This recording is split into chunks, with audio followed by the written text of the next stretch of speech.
श्रद्धांजलि देने की ये तस्वीरें अररिया की हैं। डीएम और एसपी की मौजूदगी में अररिया पुलिस लाइन में एएसआई राजीव रंजन को श्रद्धांजलि दी गई। अररिया के डीएम अनिल कुमार ने कड़ा संदेश देते हुए कहा कि अपराधियों के खिलाफ पुलिस और सख्त कार्रवाई करेगी। ये जो घटना हुई है इसके अंतर्गत हम लोग ऐसी अप्रत्याशित कार्रवाई भी करेंगे जिससे सभी में ऐसे जो असामाजिक तत्व हैं उनमें भी एक मैसेज जाए। गांजा तस्करी का आरोपी अनमोल यादव एक शादी समारोह में पहुंचा था। फुलकाहा थाना के एएसआई राजीव रंजन भी पुलिस टीम के साथ अनमोल को पकड़ने पहुंच गए। तभी लोगों की भीड़ इकट्ठा हो गई। लोगों ने धक्का मुक्की कर पकड़े गए अपराधी को छुड़ा लिया। धक्का मुक्की में एएसआई अचेत होकर गिर पड़े और अस्पताल ले जाने के क्रम में उनकी मौत हो गई। एसपी ने पीटकर हत्या करने की बात से इनकार किया है। अब ऐसे बच्चे के लिए मैं क्या कहूँ, जहाँ पर मुझे जाना चाहिए तो वहाँ पर मेरा बच्चा चला गया, मैं क्या कहूँ उसके लिए।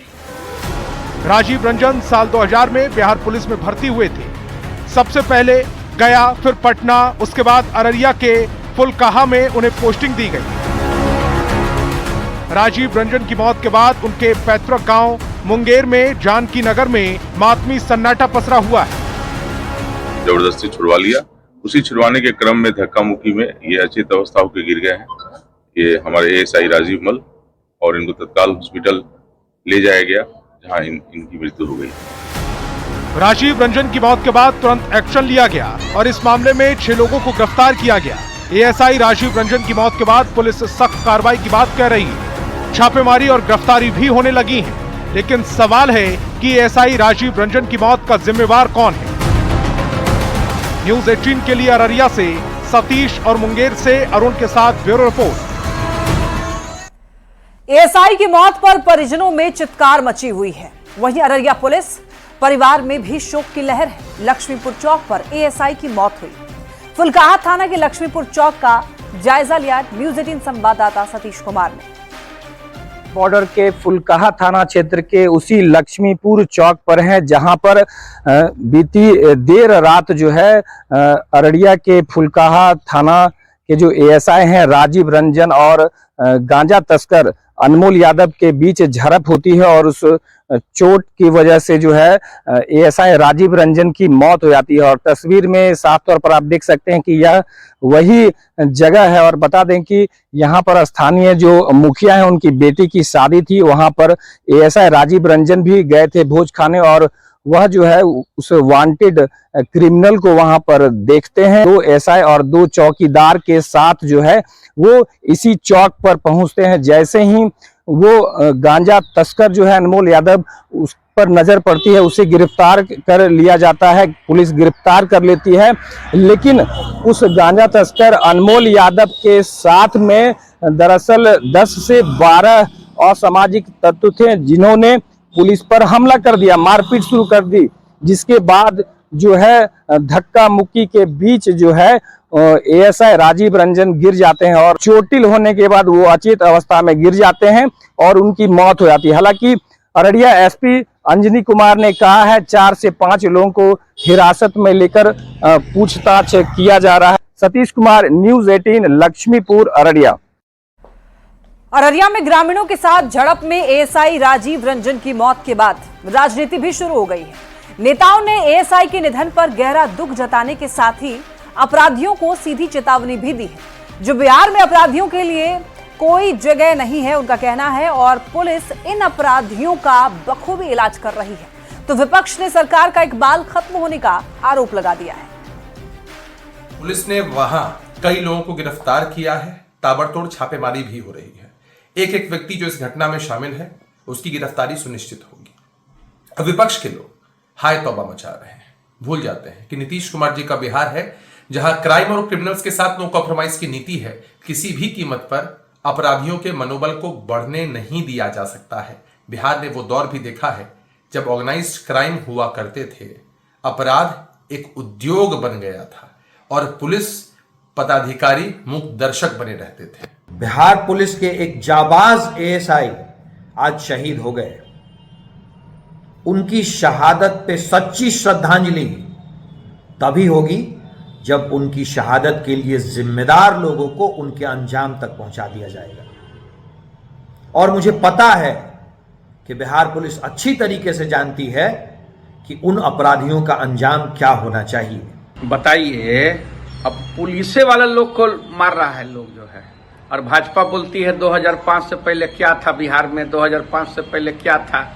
बताइए, आज के दिन में एक पुलिस वाले को जो है दिन दहाड़े एक दरोगा को गोली मार दिया जाता है, और इस राज्य का गृह मंत्री नीतीश कुमार जी चुप बैठे हुए हैं। अपराध करने वाले अब तो एएसआई की हत्या भी कर दे रहे हैं। आज अररिया में हुई इस घटना से स्पष्ट होता है कि बिहार में सरकार और सरकार के स्तर से जो गंभीरता दिखनी चाहिए अपराधियों पर, वो दिख नहीं रही है। अपराध और अपराधियों के मामले पर सरकार का लुंज पुंज व्यवस्था देखने को मिल रहा है। सरकार का इकबाल समाप्त हो गया है। गया में एक सरकारी स्कूल में प्रिंसिपल और शिक्षकों की मिलीभगत से हिंदी प्रार्थना की जगह उर्दू में प्रार्थना कराए जाने के मामले में कार्रवाई हुई है। प्रिंसिपल साहिबा खातून और शिक्षक अजय प्रसाद को ट्रांसफर कर दिया गया है। देखिए इस रिपोर्ट में।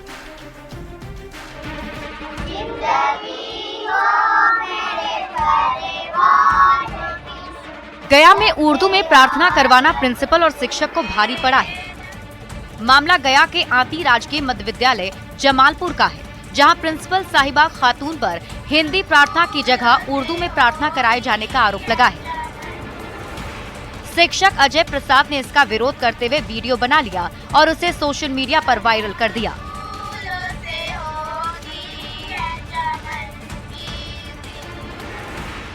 वीडियो बनाने वाले शिक्षक के साथ स्कूल के दूसरे शिक्षकों ने हाथापाई भी की। शिक्षक अजय प्रसाद ने गाली गलौज और मारपीट का आरोप लगाया है। प्रार्थना का एक वीडियो बना था।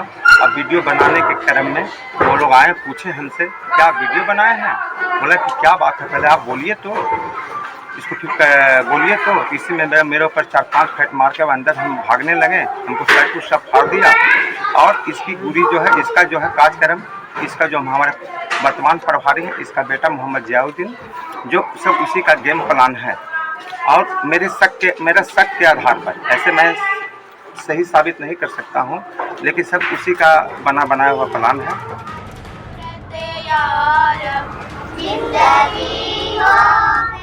उर्दू में प्रार्थना कराए जाने का वीडियो वायरल होने के बाद पदाधिकारी ने फौरन एक्शन लेते हुए प्रिंसिपल साहिबा खातून और शिक्षक अजय प्रसाद का तबादला कर दिया। साथ ही दोनों से स्पष्टीकरण भी मांगा है। वहीं पूरे मामले की जांच के आदेश भी दिए गए हैं। न्यूज़ 18 के लिए गया से संवाददाता एलन मिली की रिपोर्ट। खबर भागलपुर से, जहां पर होली मिलन समारोह में अश्लील भोजपुरी गीत गाने को लेकर भागलपुर के गोपालपुर से जेडीयू के विधायक गोपाल मंडल पर केस दर्ज हुआ है। दरअसल बिहार में अश्लील और डबल मीनिंग वाले गाने पर रोक लगा दी गई है, लेकिन एनडीए सरकार में शामिल विधायक गोपाल मंडल हाल ही में इस नियम की धज्जियां उड़ाते हुए नजर आए थे। 10 मार्च को नवगछिया में होली मिलन समारोह का आयोजन किया गया था, जिसमें गोपालपुर के विधायक गोपाल मंडल पर अश्लील गाने का आरोप लगा, जिसके बाद नवगछिया थाने में प्राथमिकी दर्ज की गई है।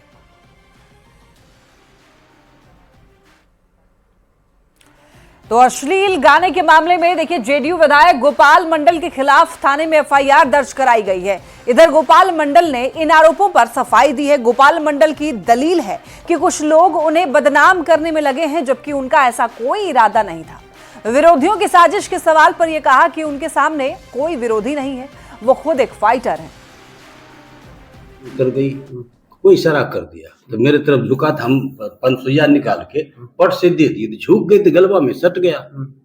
ऐसा कोई नियत नहीं था गला में दे गाल में सटा दे दिए। पैसा पकड़ लिया वो हाथ में, फिर उसी देर डांस करने लगा। हमारे पीछे महिला सब कार्यकर्ता, वो लोग भी डांस करने लिया, हमको भी खींच लिया, हम भी डांस करने लगे। यही मामला, उसको भी वायरल किया। तो हम लड़की को छूबो न किए, तो बदनाम करने के लिए आदमी लगा रहता है। विरोधी का ये सब चाल, विरोधी मेरे सामने कोई है यहाँ? विरोधी का क्या चाल? कौन विरोधी है? खबर मुजफ्फरपुर से, जहां पर बिहार सरकार की पूर्व मंत्री और वर्तमान में औराई विधानसभा क्षेत्र से बीजेपी के विधायक रामसूरत राय के होली मिलन समारोह में अश्लील गाने पर कलाकार झूमते हुए नजर आए। अब इस पर विधायक रामसूरत राय ने सफाई दी। उन्होंने कहा है कि किसी ने फरमाइश करके गाना बजवाया था, जिसे सुनने के बाद उन्होंने गाने को बंद करवा दिया था। अब साथ ही उन्होंने ये भी कहा है कि बदनाम करने की नीयत से वीडियो वायरल करवाई गई है।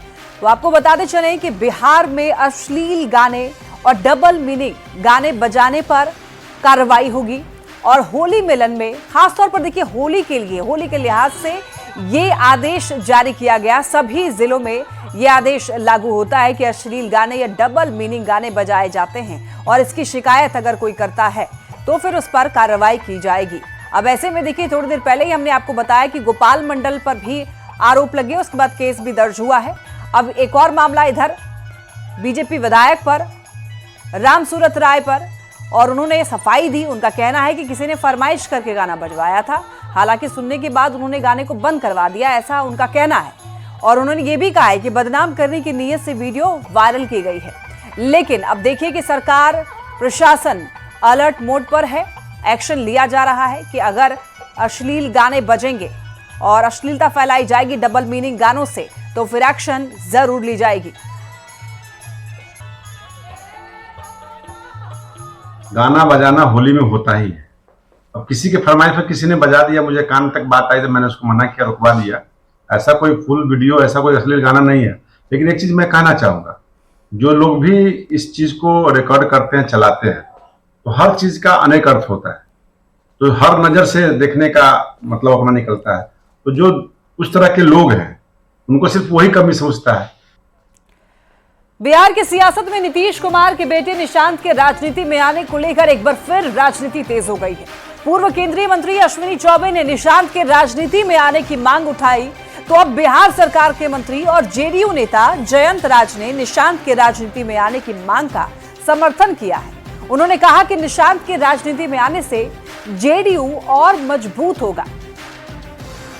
तो भाई निशांत जी को ही तय करना है कि उन्हें राजनीति में आना है नहीं आना है, ये उनकी इच्छा हो, उनको तय करना है। लेकिन पार्टी के कार्यकर्ताओं में उनके नाम को लेके काफ़ी उत्साह है, आम लोगों में उत्साह है, पढ़े लिखे हैं, इंजीनियर हैं, काफ़ी मैच्योर तरीके से अपनी बातों को रखते हैं। तो आज के समय में अगर युवा राजनीति में आते हैं और पढ़े लिखे युवा आते हैं तो इससे बिहार का भला ही होगा, नुकसान नहीं होगा। और ये लेकिन मूल रूप से उन्हें तय करना है। किसी भी आदमी को अगर राजनीति में आना है तो उन्हें खुद को तय करना पड़ेगा उनको क्या करना है आगे। बिहार के जमुई जिले का सदर अस्पताल दलालों का अड्डा बन गया है, जो दिन दहाड़े आने वाले मरीजों को बहला फुसला करके वहां से ले उड़ते हैं। हैरानी की बात है कि इसकी जानकारी वहां के डॉक्टर्स को भी है, लेकिन हैरान करने वाली बात यह है कि आज तक इस पर कोई एक्शन नहीं लिया गया है। और एक्शन नहीं लेने की वजह से ही इससे भी ज्यादा हैरान करने वाला मामला ये, और क्या कुछ है इस रिपोर्ट में आप देखिए।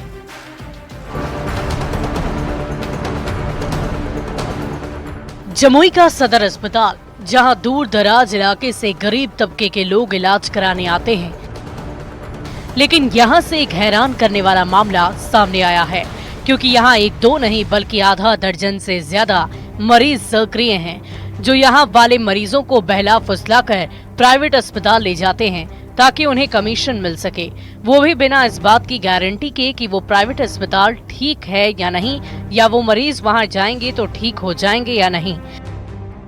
जमुई सदर अस्पताल में भी दलाल सक्रिय है, जहां पर मरीजों को यहां से निजी क्लिनिक में ले जाया जाता है। हैरानी की बात है कि यहां पर महिला दलाल भी सक्रिय है।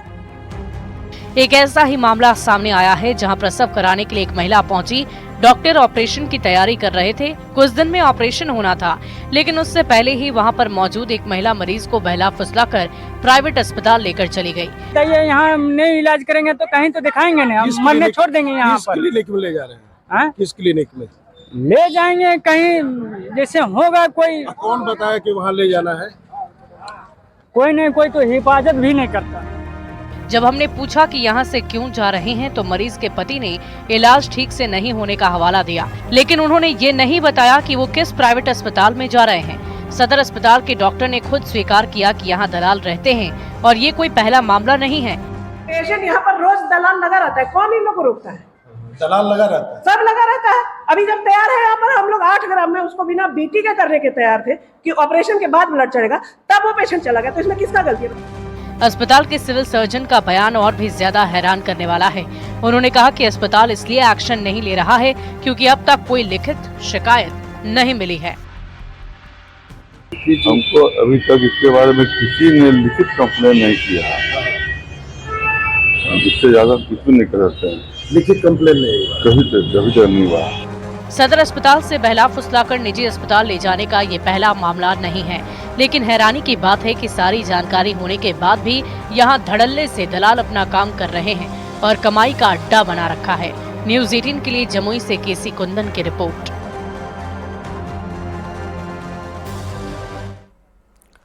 अब आपको हमारी उस मुहिम के बारे में बताएंगे जिसके जरिए एक बच्चे का भविष्य उज्जवल होगा।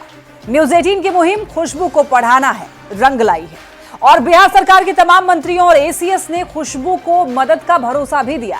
दरअसल पटना के एक कोचिंग संस्थान में पढ़ने वाली खुशबू से जब महिला दिवस पर सवाल किया गया तो ये अपने मन के भावों को रोक नहीं पाई। इसने साहस जुटाकर अपनी कहानी साझा करने की शुरुआत तो की, पर अपने आंसुओं से हार गई और बताया कि कैसे उसे साइंस नहीं पढ़ने दिया गया।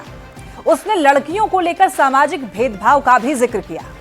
16 साल की एक लड़की जिसके सपने सिर्फ इसलिए टूट रहा था कि वो लड़की है। ये जानकर न्यूज़ 18 ने मुहिम चलाई और ये ठान लिया कि जब तक खुशबू का सपना पूरा नहीं करेंगे, उसे साइंस में दाखिला दिलवाकर डॉक्टर बनाने में मदद नहीं करेंगे, तब तक ये मुहिम चलाएंगे। हुआ भी ऐसा ही और हमने अपने प्रोग्राम में खुशबू से बात की, उसके माता पिता से बात की और उनके आर्थिक हालातों के बारे में भी जाना। इसके बाद बिहार सरकार के तमाम मंत्रियों से भी हमने बात की और उन्होंने भी खुशबू को हर संभव मदद का भरोसा दिया है। वहीं शिक्षा विभाग के एसीएस एस सिद्धार्थ ने भी ये कहा है कि वो खुद खुशबू और उसके परिवार वालों से मिलेंगे और मदद भी करेंगे। तो वहीं खुशबू के चेहरे जो हैं वो खिल उठे और इसके बाद खिले चेहरे से न्यूज़ 18 बिहार झारखंड का खुशबू ने धन्यवाद दिया। लग रहा है कि न्यूज़ 18 ने आपकी बात को जहां पहुंचना था वहां पहुंचाया है। हाँ, मुझे आप लोग को बहुत ज़्यादा लग रहा है कि क्या करूं। आप लोग बहुत ज़्यादा मुझे हमारे लिए किए हैं। जो नहीं होना था वो शायद होगा। मुझे बहुत अच्छा लग रहा है। हमारा काम ही है खुशबू कि लोगों को जो सपने अधूरे हैं मंजिल पर पहुंचाना, वहां पहुंचाते हैं। तो बहुत अच्छे काम करते हैं और गरीब बेटियां पढ़ जाएगी तो शायद गरीब बच्चे भी बहुत सारे पढ़ेंगे। और अब बात बिहार में शराबबंदी को सफल बनाने की। होली में शराब की सप्लाई रोकने के लिए बिहार पुलिस ने कमर कस ली है। शहर शहर छापेमारी की जा रही है। दूसरे राज्यों से सटे बॉर्डर को सील कर दिया गया है। पुलिस ने ये ठान लिया है कि किसी भी कीमत पर शराब की एंट्री नहीं होने देंगे। अगर कोई ऐसा करने की कोशिश भी करता है तो शराब पीने और बेचने वालों की होली इस बार जेल में ही मनेगी। इस रिपोर्ट में आप देखिए। बिहार में जहरीले जाम से जान अब किसी की नहीं जाएगी। मोतिहारी, मुजफ्फरपुर, गोपालगंज, आरा समेत पूरे बिहार में पुलिस ने कमर कस ली। इस बार होली पर जाम नहीं छलकेगा, चाहे देसी या विदेशी। बिहार में किसी भी शराब की सप्लाई संभव नहीं है। शराब माफियाओं के खिलाफ एक्शन और शराब तस्करी पर शिकंजा की ये तस्वीरें बता रही है कि बिहार में शराब को मिटाना है और शराबबंदी को सफल बनाना है। मछली की पेटी में मदिरा यानी शराब की ये तस्वीर मोतिहारी की है। पिकअप वैन में शराब तस्कर मछली के कैरेट में दारू की बोतलें ले जा रहे थे। तभी तुरकोलिया थाने की टीम को इसकी भनक लगी। पुलिस ने जब गाड़ी की तलाशी ली तो आंखें फटी की फटी रह गई। उजले रंग की पेटी में मरी हुई मछलियां थी। मछली के नीचे बर्फ और बर्फ के नीचे शराब ही शराब। पुलिस ने तुरंत एक्शन लिया और कैरेट में छिपाकर शराब ले जा रहे तस्कर अतुल्लाह आलम को गिरफ्तार कर लिया। करीब 40 ऐसे एंटी लिकर टास्क फोर्स बनाए जा रहे हैं होली पर, जो जगह जगह पे तैनात रहेंगे और लोग अगर मादक पदार्थ का सेवन करते हुए पाए जाते हैं तो उनकी होली जो है जेल में मनाई जाएगी। मुजफ्फरपुर में भी शराब माफियाओं पर पुलिस ने एक्शन लिया। रामपुर हरी के मोतहा वकीराना गांव में पुलिस ने शराब माफिया मनोज राय और इंद्रजीत राय के घर में दबिश दी। चप्पे चप्पे की जब तलाशी ली गई तो घर में बने तहखाने से, किचन में, फ्रिज से और पार्किंग में लगी 3 लग्जरी गाड़ियों से शराब की अनगिनत बोतलें निकली, जिसकी कीमत लगभग 30 लाख रुपए बताई जा रही है। 3 वाहन से, मतलब कि हर वाहन से ही मिला है, किसी से 10 कार्टून, किसी से 8 कार्टून। ये लोग उस समय बेचने के लिए निकल ही रहे। होली में शराब माफिया दूसरे राज्यों से भी शराब की सप्लाई कर रहे हैं। इस पर लगाम लगाने के लिए गोपालगंज में पुलिस ने यूपी बिहार बॉर्डर को सील कर दिया है। उत्तर प्रदेश की सीमा से सटे सभी चेक पोस्ट पर हैंड स्कैनर मशीन से गाड़ियों की चेकिंग की जा रही है। बाइक से निकल रही शराब और बियर की ये केन इसी चेकिंग में बलथरी चेक पोस्ट पर पकड़ गई है। शराब तस्कर ऋषिकेश और आनंद कुमार होली में इसे बेचने के लिए छपरा से ला रहे थे। बलथरी समेकित चेक पोस्ट है, जहाँ की स्कैनर के माध्यम से, डॉग स्क्वाड के माध्यम से 24 घंटे सभी चेक पोस्ट पे निगरानी रखी जा रही है। पुलिस ने ये ठान लिया है कि किसी भी कोने से बिहार में शराब की एंट्री नहीं होने देंगे। शराब पर शिकंजा और माफियाओं पर लगाम लगाने के लिए पुलिस ने कमर कस ली। मोतिहारी से अविनाश सिंह, मुजफ्फरपुर से प्रियांक सौरभ और गोपालगंज से गोविंद कुमार के साथ ब्यूरो रिपोर्ट, न्यूज़ 18।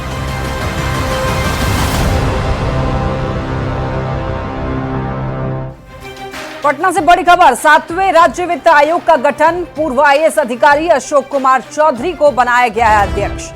अध्यक्ष के अलावा 2 अन्य सदस्य को शामिल किया गया। जिला परिषद, नगर निकाय और पंचायतों की वित्तीय स्थिति की आयोग समीक्षा करेगा। सरकार को अपनी अनुशंसा देगा। आयोग 31 मार्च 2026 को अपना रिपोर्ट सरकार को देगा। गड़बड़ियों की भी आयोग समीक्षा करेगा। तो ये बड़ी खबर पटना से आप तक पहुंचा रहे हैं। आपको बताते चले, ये आयोग सरकार को अपनी अनुशंसा देगा और गड़बड़ियों की भी आयोग समीक्षा करेगा।